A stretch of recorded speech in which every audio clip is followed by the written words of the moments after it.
Would you like to go from this to this? Today you're in luck. We're doing the full brake job on this new Edge Mustang. Back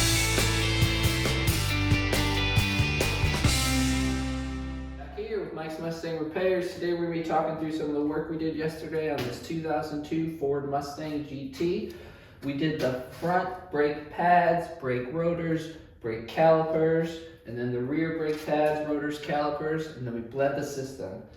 Overall, it took about 5.5 hours for me to do, kind of a long time, but I did work slowly, made sure I felt comfortable with the work I was doing and paid attention to the details, and then was about like an hour per wheel and then an hour for bleeding the system.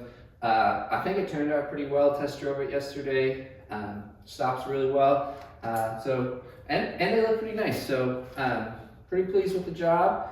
We'll start talking through what we did. The process I used to do the job is pretty similar to how you do any job, right? First, research. What are you trying to do? How do you do it? The second step is to gather the tools and materials. So went out to the O'Reilly's, got what I needed. American Muscle had the parts, ordered them, had them shipped in. Step 3 is to disassemble the product, and then step 4 is to reassemble. And then you're gonna inspect your work and then test drive the car, braking the brakes. And then today I'm actually gonna probably double, triple check my work and make sure all the lug nuts are tight, all of the backing bolts are tight, everything looks good. I got pretty tired yesterday, but yeah, pretty straightforward job, so let's start talking. So the tools you'll need for this job: set of wrenches, socket set, vice grips, breaker bar, torque wrench, cleaners. So I have brake cleaner, brake grease, .3 brake fluid. Make sure you're careful with this. It does do damage to paint, so make sure you keep it separate. Gloves, a brake bleeder kit. Over here we have a bucket to catch the .3 brake fluid as it comes out. Jack stands, tire wrench, and then chalk the tires. And then what we're going to be doing is we got the PowerStop ceramic brake pads, new calipers, drilled and slotted rotors for the rear, drilled and slotted rotors for the front. We already had put the front calipers on because we ran into issues with it seizing, and then there's a lot of smoke, so let's get after it. First thing to do, driver's side, check to make sure your brake cylinder is full of fluid. I'm right at the max level, so that's good. Chalk the back wheels, the car up, take the wheel off. So what you're gonna notice is if your wheel is straight on, you're not gonna have enough room to get in here to break the caliper bolt holds. So what you can do is you can turn the wheel. As you do that, what's gonna happen, that'll give you a lot more room, and you can access the back panel, the back bolts, with a lot more leverage, so you'll be able to break them. They're on pretty tight, so just one tip. Okay, so the first step is to take out these caliper bolts. They're about 20 foot-pounds. They're in there pretty good, but you'll be able to break them and take them off. So the next step is to remove the caliper. You're gonna take that off, and I'm not gonna replace this caliper. I just replaced it last year. It's in really good shape. If you wanted to, you just have to remove this banjo bolt and then put it back on. So we're not gonna talk through that, but it's pretty quick to do that as well. So I'm gonna take off these two mounting bolts back here. They're on about 85 foot-pounds, so it's gonna be pretty tricky, but we'll break them off and we'll be able to remove the caliper mounting bracket. All right, using the breaker bar, we'll go ahead and get the top one, or the bottom one rather. I broke that one off, and then see if this fits in there. Perfect, okay. Break that one off. All right, we'll loosen those. This was a 15 millimeter that we used, so. All right, so when you remove the bottom one, it should move a lot. You can then lift it up, and of course you'll have the brake pads coming out with it too. This will give us access to remove the rotor, and we can put on those new rotors. One of the things that Ford did that's pretty nice is they have these little clips, and so I'm going to remove those, and then what they do is they hold the rotor flush. So I can remove these by loosening them, and then we'll take them off and put them back on the new rotor. All right, with those clips removed, we just pull the rotor off. Fortunately, this car has been driven in the south and didn't have any salt, so rotor comes right off. What we're gonna do when we reapply the rotor is put little anti-seize on here. Sometimes they rust to the hub, and then it's really hard to get off.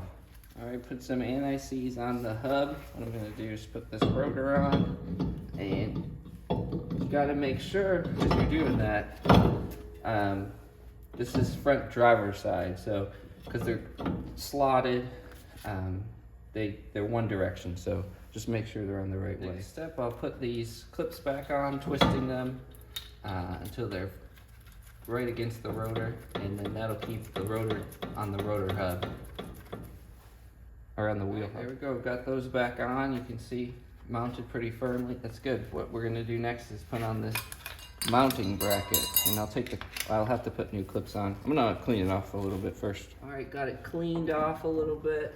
We'll put it back on. We'll start with the top bolt, I guess, and we will hand tighten it, and then we'll get the torque wrench in a second. Same thing with the bottom. You can put thread locker on it. I'm not gonna do that, but you can. Hopefully they stay on pretty well. I think they will. There we go. So now we'll tighten them to 85 foot-pounds. Try and get this to 85 foot-pounds if we can. Click. All right. Next up, we'll install the ears. So you put them on, and then make sure they're in that spot, and then you'll kind of feel them click into place. That's a pretty good one. All right, and then what you're gonna do next is take your brake grease, put some on. So yeah, we'll go ahead and put just a little bit on the ears. So we're gonna take the bleeder screw out, and there's a cap on it, and you can take that off. And then what you're gonna do is you're gonna take a 10 millimeter, put it on. We're gonna let that crack that. There we go. Whew. Okay, got that cracked, and it should drain out. And what that's gonna allow us to do is we're going to take one of the old brake pads, put it, and then we're gonna use the C-clamp to compress the pistons. Okay, next step with the new brake pads, we're gonna put a little bit of lubricant on the ears. So you can just put some right here, right there, right there, kind of running out. Put a little more on all the ears. Okay. And then you put them on with the ceramic part facing in to the rotor.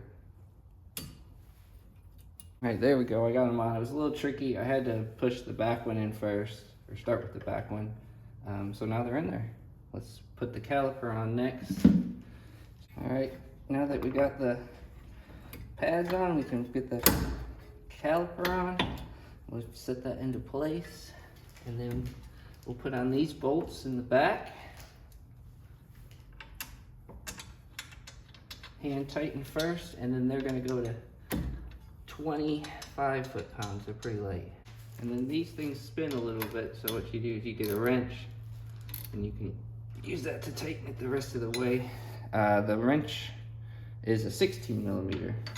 So for this model of brakes, they're 16 millimeter. It could be different in whatever aftermarket or brakes you use. And then double check your bleeder screw is on tight.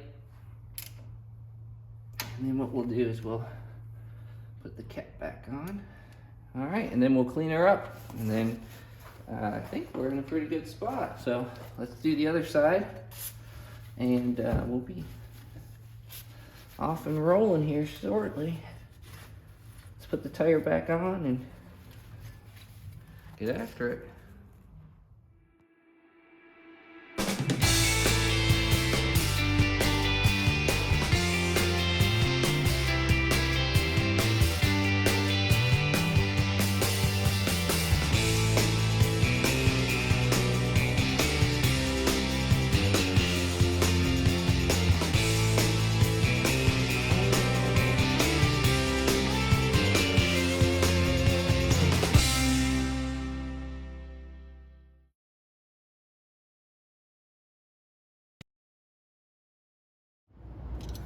All right, pair of vice grips. Grab the end of the parking brake cable, you'll be able to pull it. You can then use the pry bar, push against the hard bolt, or sorry, the hard line. There we go. Okay, got the cable off. All right, let's start loosening. Well, actually there's a clip under here. Let me change. You can see that clip right there. We're gonna pry this one off with the screwdriver. Might not be able to do it. Oh, there we go. All right, got that off. That holds the parking brake in place. So you should be able to get this out now. And there we go. I was able to get it out, and you can pull it out. So now we got the cable out, which is good. All right, I'm gonna spray some WD-40 on this and this. We have to take those off. It'll take a second. I'm just gonna spray around the hub.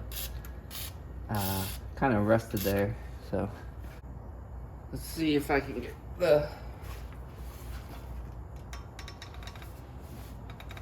There we go.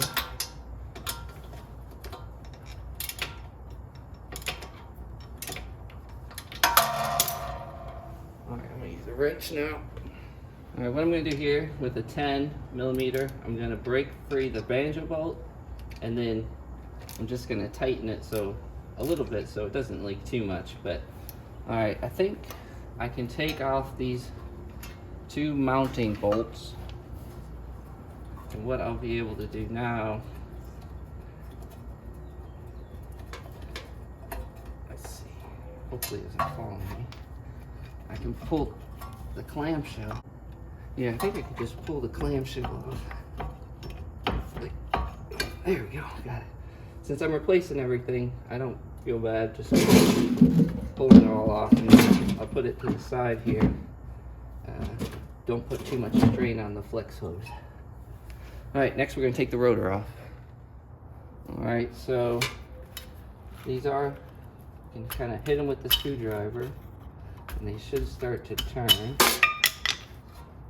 And then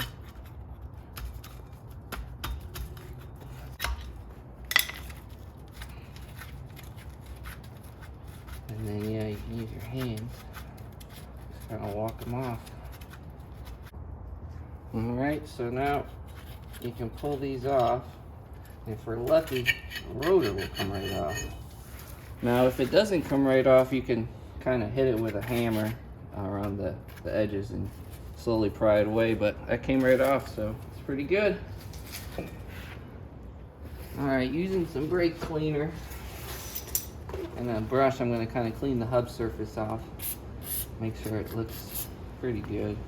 And then I'm going to put some anti-seize on it just so that it doesn't stick to the rest. So I'll go ahead and do that.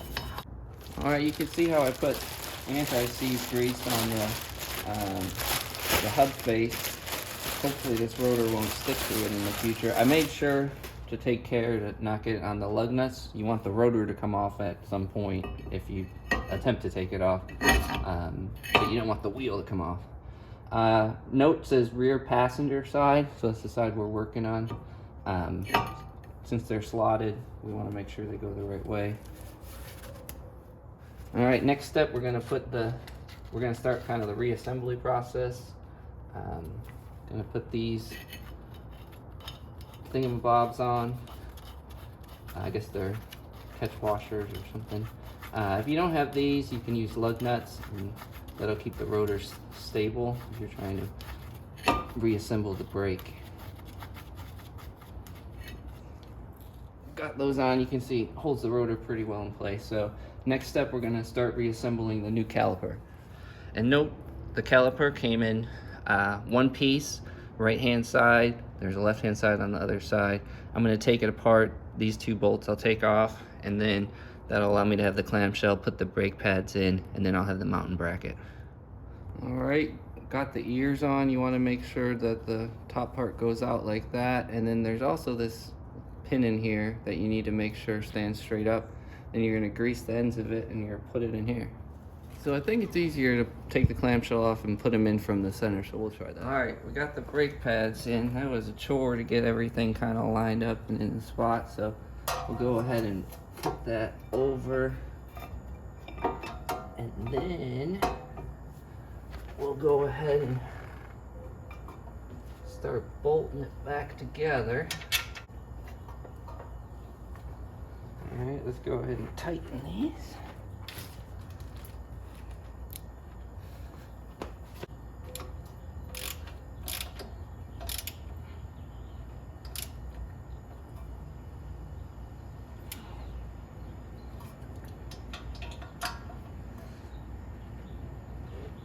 Alright, then we use the torque wrench. Find it.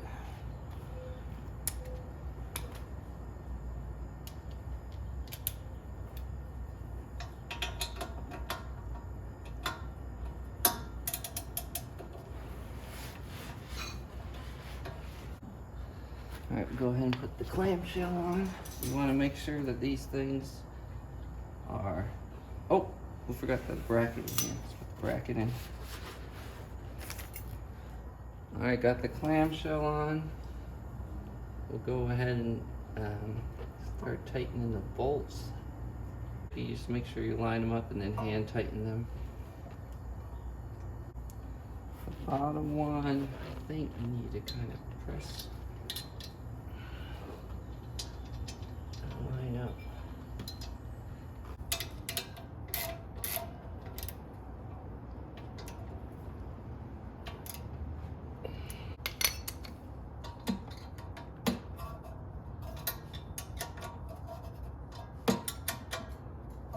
Do the banjo bolt next. All right, go ahead and take the banjo bolt off, and oops, wrong way. It's gonna start leaking fluid, so be ready for that. All right, I'm gonna switch these washers out. Give me a second. All right, now that you got the copper washers switched out, go ahead and tighten the banjo bolt.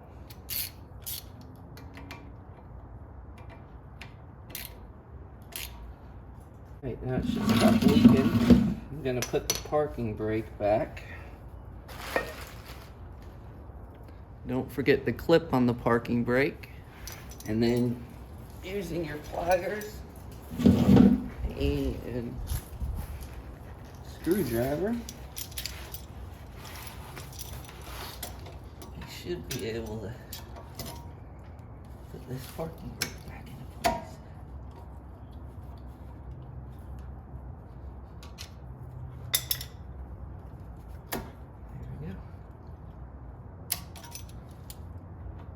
Okay, now we bleed the brakes.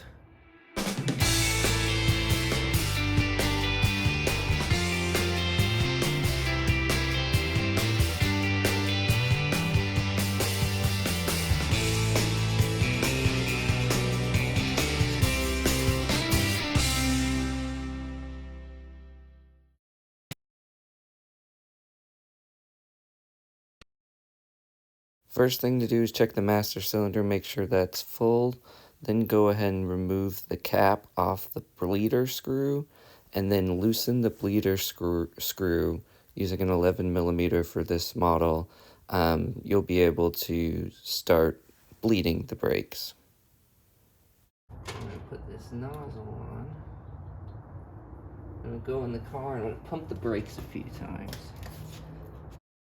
what you're going to do is go in the car, press the brakes a few times, and just keep pressing it, keep pressing it. You're going to see the fluid coming through with air bubbles initially, and then as the air bubbles are purged, the fluid should get clearer, and you would have flushed the brakes. So that's good. All right, so we're back here. We got my special helper, Brooks. He's going to be in the car. He's going to be pressing the brakes. We're going to bleed the brakes. So what we're going to do, starting from the farthest away from the master cylinder, so the master cylinder is in the front left of the engine bay, we're going to go in here. We're going to open up the bleeder screw. Brooks is going to push the brake down, and then we're going to close the bleeding screw and let the brake pedal come up. And we're going to do that a few times, and then we're going to go to the left side of the car, rear tire. We're going to do that, then we're going to go to the front right, and then the front left, and then we'll be done. Are you ready, Brooksy? Sure. All right. So with your assistant in the car, what you're going to do is you're going to open the bleeding screw. They are going to push the brake pedal down to the floor, and then when it's all the way to the floor, you tighten it. And just like that, you'll do that a few times, and then you'll have very good tension on the brake pedal. On some cars, you can get the bleeder screw from underneath. On others, you'll have to take the wheel off, and then you'll be able to have more room there. All right, last part of the process, we're going to do 5 moderate to aggressive stops from 40 to 10, and then 35 to 5. We're going to do 5 more of those, just moderate. And then we're going to drive for 5 minutes, so let's get at it. Bled the brakes, but we just want to be cautious, so put this little 2x4. I can always try and stop with that, so let's go. All right, here we go. Get up to about 40. And we'll stop. That's pretty good. All right, yeah, so we're at a hill, and you can see we're kind of rolling. I'm just going to pull the parking brake. Yep. And it stops, so that's good. That was one thing we had taken off too, so want to make sure that works. The last piece of information, so the parking brake, when I initially did it, would go all the way up to 90 degrees. It's self-adjusting, so if you pull it a handful of times, you'll be able to like adjust it, and then it'll be just as good as normal. So that seemed to work. I've also read people going back and forth a few times, and that helps out as well. So glad we got that. See you next week.